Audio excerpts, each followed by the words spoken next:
Bakit ko ba nabanggit yung Kiburat? Kiburat kasi sabi nung nagtatago siya, 'di ba? Sabi, lumabas ka na, sabi ni kabayan, lumabas ka na diyan sa iyong lungga para kang daga, natago ng tago. Putol na po yung pang-aabuloy nila. Oh, Kiburat na lang po. Ano English ng daga? Rat. O di Kiburat, 'di ba? Oh, si Kiburat na gustong maging senador pero ayaw magtungo sa Senado. Wala ibang klase. Ano ho? Mga bossing, malupit itong tao na 'to. Puro kalokohan sa buhay. Oh, game. Sa Senate Committee hearing, Ayan. Ayaw humarap sa Senado ni Kibuloy. Oh. Paano yun pag naging senador ka? Lagi ka lang sa oblo? Oh, yun pa lang, di ba? Ikaw ang unang-unang hindi gumagalang sa Senado tas gusto mo maging senador ka? Aba, may may sayad ata 'to eh. Tapos gagatungan pa ho yan mga kababayan. Gagatungan pa po yan nung mga matatalino nilang vlogger. Sabi, "Oh, dapat lang hindi na pumunta diyan sa sa Senado si Kibuloy." Biruin mo, tatakbo senador, ayaw pumunta ng ng Senado. Alam niyo po mga kababayan, pogi points na nga po sa kanila yung pagpunta sa Senado. Bakit? Oh, maririnig ng sambayan ng Pilipino yung kanilang yung kanilang isasagot.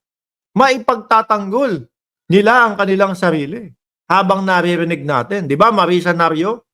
Salamat sa iyong pagiging ang subscriber nitong channel na 'to.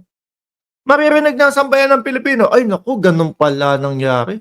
Wala palang katotohanan yung mga ibinibintang kay Kibuloy." Pogi points niya yun, mga boss. Pero nakakapagtaka wala. Ayaw dumalo. Ayaw pumunta. Ayaw ipagtanggol yung sarili. Ayaw, ewan ko sa iyo. Oh, game, panoorin na nga natin tong balita. tinutulan ng kampo ni Apollo Kibuloy ang kahilingan ni Senator Risa Hontiveros na humarap ang religious leader sa Senate Committee hearing. Naniniwala ang mga abogado ni Kibuloy na bagamat may kapangyarihan ang Senado na mag-issue ng subpoena at ipatawag ang sinuman, ito ay dapat lamang sa layunin na makatulong sa pagbuo ng batas. Oh, yun nga ang ginagawa ng Senado. Ano tingin mong gagawin ng Senado? Di ba? Sabi ni Delia Rosario, "Sir Mark, nagpapa-hospital arrest si Kibuloy." Wala pong maniniwala dyan. No? Biruin mo, sa haba-haba ng panahon, 6 na buwan, mahigit pa, na nagtago yung tao na yan, tapos ngayon biglang merong karamdaman.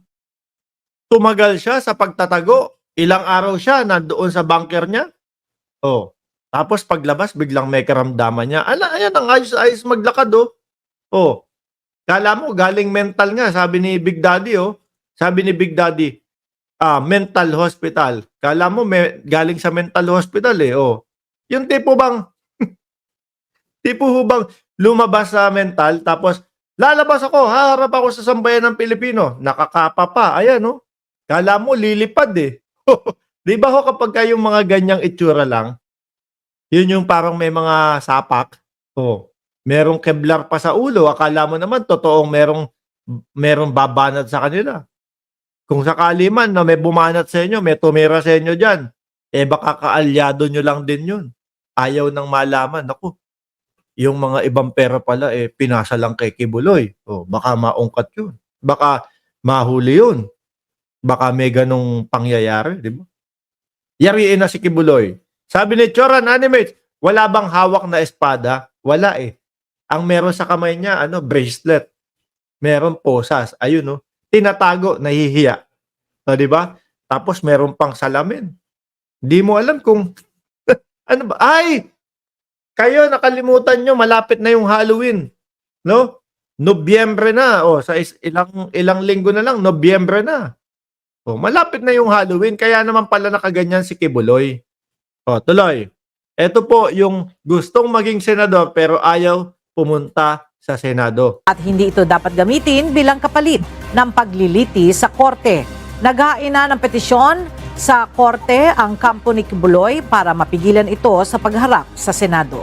Hindi, tingin ko papayagan ho yan mga kababayan. Lalo na unang-una ang Senado po mga bossing.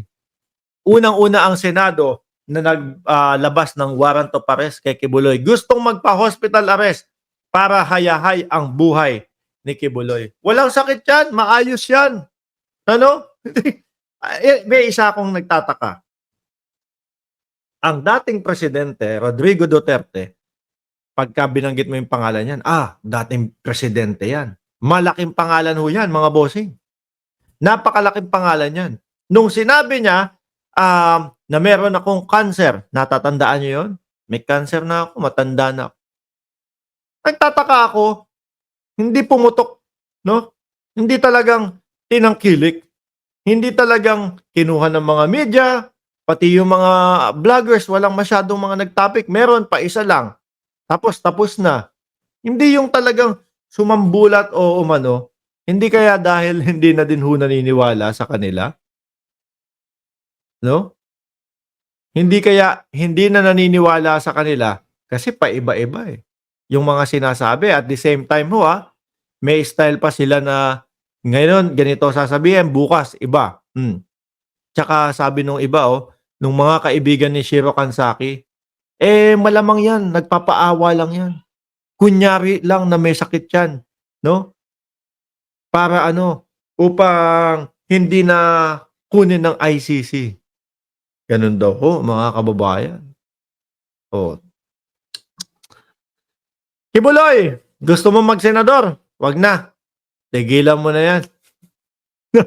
Tigilan mo na yung hangad mong maging senador. Dapat sa iyo, ang tinakbo mo na lang, maging mayor. Ayaw mo naman palang pumunta sa Senado. Ayaw mo ipaglaban yung sarili mo. Tapos magpapaawa-paawa ka dyan. Di ba? Balita ko, nakasuhan si Toron at ang 11 pang taga KOJC o Kojik ni Torre. Oo. Nakasuhan niya. Gusto nyo pumunta na tayo doon? Eto, sige. Sa pangatlong topic natin, mga kababayan. Sa pangatlong topic natin, eto saan ba yun? 1, 2, 3. Eto Ayan! Ha? Ayan po, mga kababayan. Liitan natin, tas lakihan natin. Kaso, investigation data form. Ayan, received na po. October 17, 2024, National Prosecution Service. Ayan, Sabi dito, complainant. Sabi ni PBBM sa kalam, yan na. Complainant, nag-iisa lang po. Ayan. Name, sex, age, address. General Nicolas Torre III of legal age, Philippines.